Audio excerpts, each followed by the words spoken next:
Какви релации имаме со Република Австрија? Какво е изучувањето на германскиот јазик во Битола? Какви активности има Македонско-германското здружение во Битола? Денеска на сите овие теми ќе разговараме со една личност, а тоа секако е нашиот почесен конзул на Република Австрија, доцент доктор Валентина Илиева, воедно и првиот човек кој во Битола почна професионално да се дава можноста да се изучува германскиот јазик и секако преку здружението да се предлабочува соработката со западниот свет. Најнапред ви благодарам што одвоивте време и што сте дел од утринска деница на Мега телевизија. Со задоволство, јас ви благодарам на поканата. На почеток, иако најавив многу теми за кои што би сакала да разговарам со вас, би почнала сепак со Валентина Илиева. Човек кој што почнал од некаде, како и сите ние, стигнал до одреден степен, меѓутоа тука не застануваат. Никако. Според она што можев да го видам од вашата, би рекла, куса биографија, бидејќи сигурно има уште многу работи кои што не се наброени, меѓутоа вие почнувате од некаде, се движите секоја година напред и напред и напред и подлабоко во она што го сакате, а тоа е посебно германскиот јазик. Кажете ми збор-два повеќе околу тоа, која е Валентина Илиева?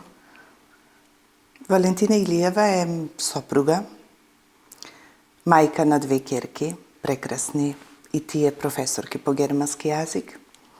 Валентина Илиева е она која што 24 часа верувам дека се занимава со германскиот јазик.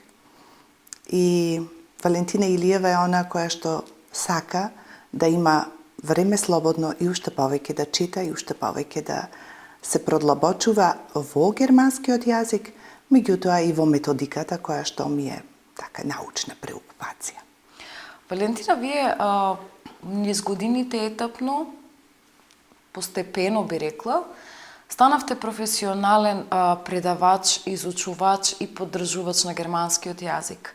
Вие сте и нашиот почесен конзул на Република Австрија.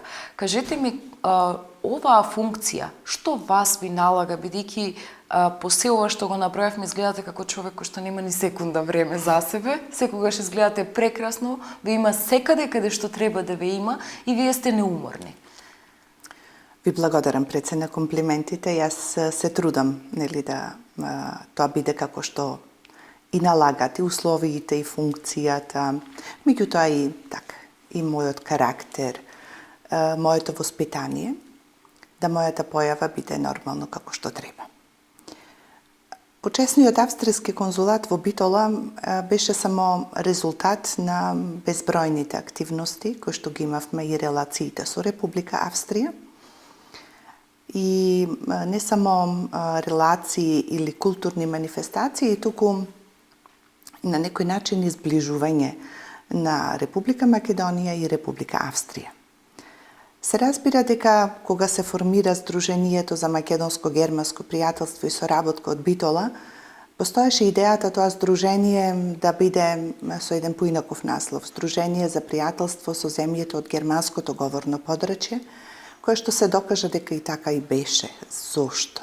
Затоа што ние соработувавме не само со Сојузна Република Германија како здружение на граѓани, туку и со Република Австрија, со Швајцарија, значи со сите земји кои што го имаат германскиот јазик како официјален или службен јазик во нивните земји.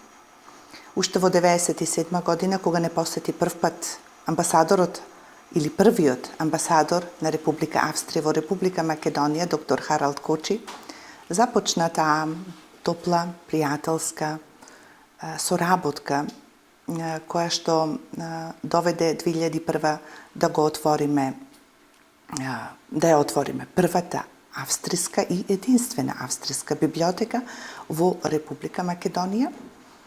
И многу се радувам што покрај тоа што во Скопје ја има читалницата на Гете институтот, во Битола ја имаме австријската библиотека.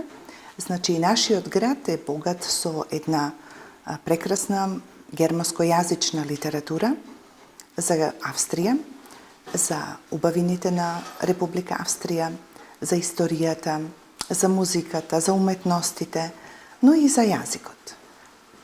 Со оглед на тоа што уште 2001 со првите контакти со Министерството за надворешни работи, кое што е надлежно и за австријската библиотека, дојдовме до сознание дека убаво би било во еден град како што е Битола или во регионот, југозападниот регион на Република Македонија, да преовладуваат и детски книги на германски јазик. Бидејќи моето мото е, ако детето уште мало веќе описменето, го земете за рака и го однесете во библиотека, тоа веќе ќе го препознае, тој храм на книгата, дека тоа е едно убаво катче, еден убав дом во кој што може да црпи информации и да стекнува знаење. Знаевте ли некогаш дека ќе бидете конзул или можеби посакувавте да бидете конзул? Знаете Нели како... конзулска Битола сме, во секој случај. Видете, јас во Битола работев како председател на Сдруженијето за македонско-германско пријателство и соработка уште од 96 година.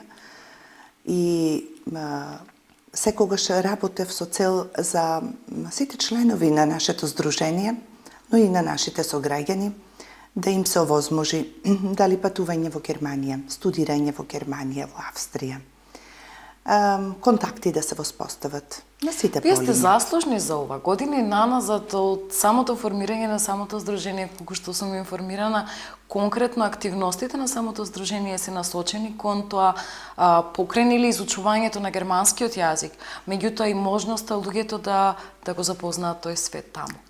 Токму така. И кога ние во библиотеката ја етаблиравме во нашиот град, ние согледавме потребата да се стекне и една меѓународно призната јазична диплома, која што ќе им овозможи на нашите сограѓани да студираат или работат во Германија, во Австрија или во Швајцарија. Така, од 2002 година во нашиот град може сите оние кои што се заинтересирани и кои што имаат некакво познавање од германскиот јазик да се пријават на тој испит и впрочем да се стекнат со една меѓународно призната јазична диплома со која можат да си ги остварат своите идеали и цели. Ние досега сме имале голем број на кандидати кои што еве го полагале тој испит и успешно го положила, и не само од Битола, и не само од регионот, туку доаѓаат и од Скопје. Сме имале кандидати од Јужна Србија, од Албанија, исто така и од Косово. Значи, доаѓаат кандидати кои што имаат потреба да ја имаат таа јазична диплома за да работат или да престојуваат во германскојазичните земји.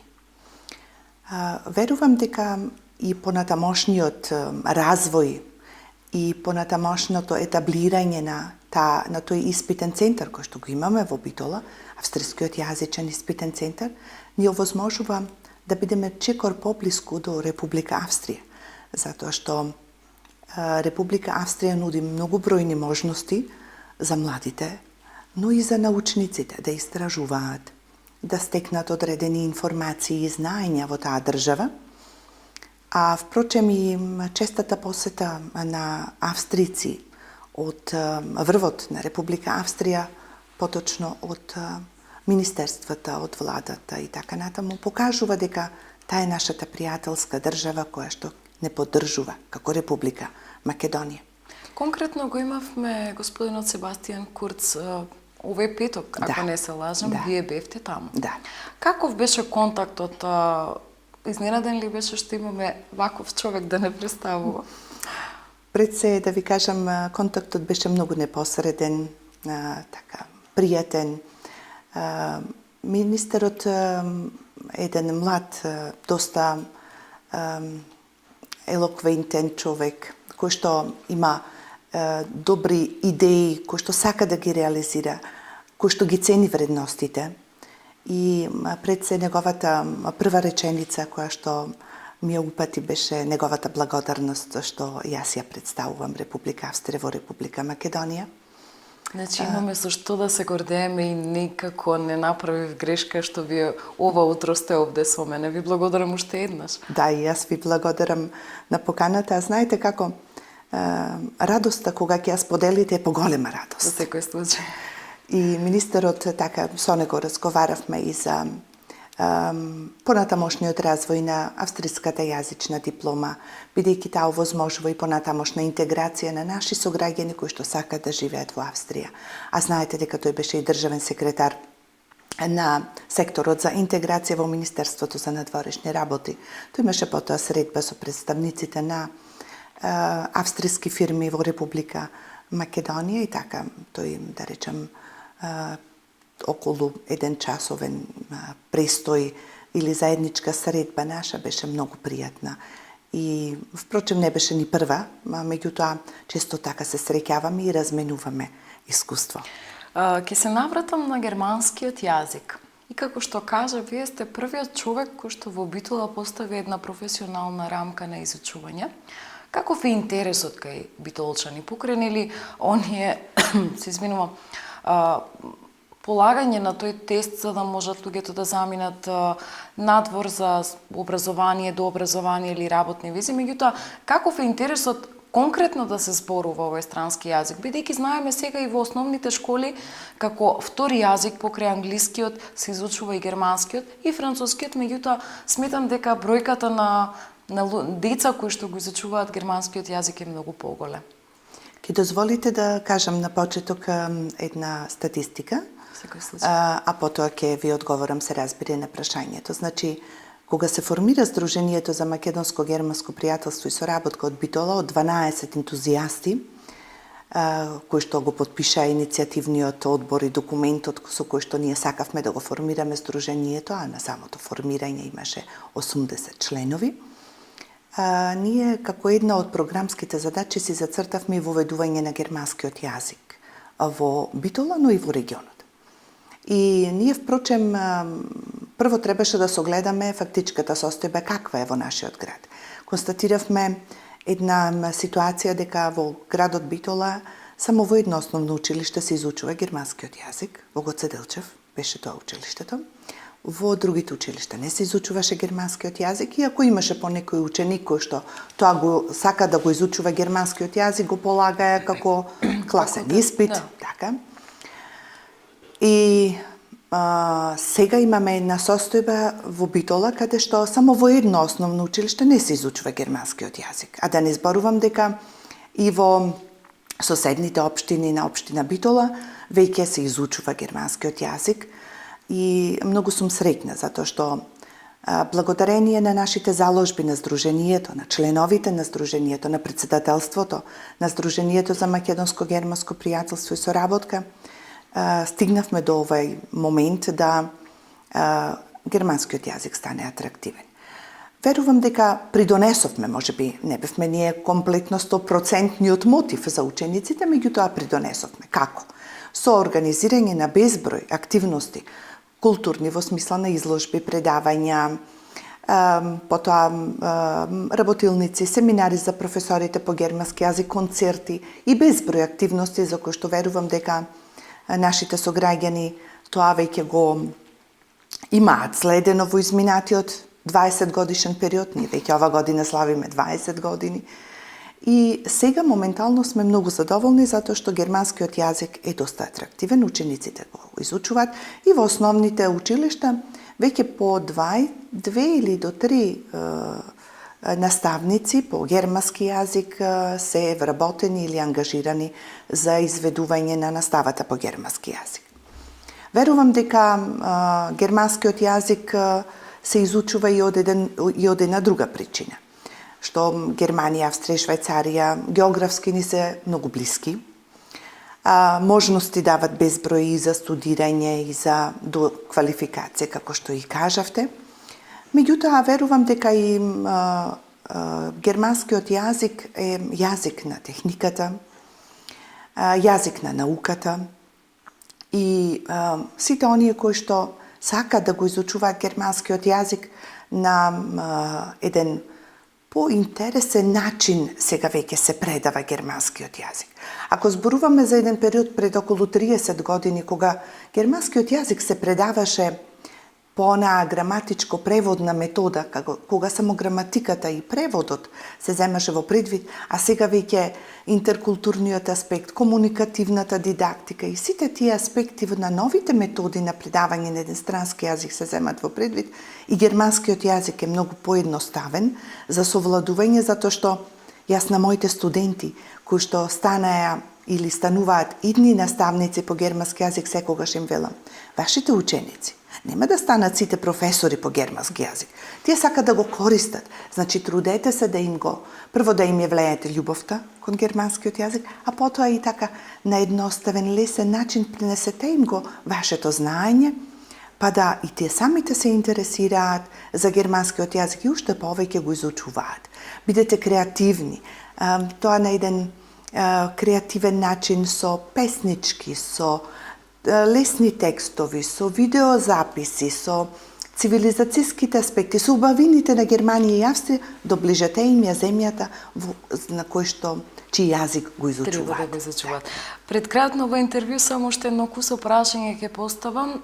Бев сведок кога од земите кои што го изучуваат германскиот јазик имавме представници дојдени поранешни воени официри кои што се занимаваат со откривање на места и локалитети кои што сведочат на војните многу одамна. Таквата група го посети локалитетот германски гробишта, нели горе над Битола. Дали имаме некаква најава таква да ни дојдат повторно да не истражуваат земјата и нашата историја и со тоа да станеме дел од секое едно општество и подлабоко и кај обичниот граѓанин, нели и кај повисоките инстанции. Знаете, почесниот австријски конзулат покрај тоа што ги има оние основните задачи да се грижи за државјаните на Република Австрија кои што привремено или постојано престојуваат во Битола или регионот, а јас како почесен конзул на Република Австрија имам надлежност на 12 општини, не само на Битола, значи ова југозападниот дел. Ние се грижиме, значи, јас се грижам како почесен конзул за оние кои што престојуваат моментално во Битола.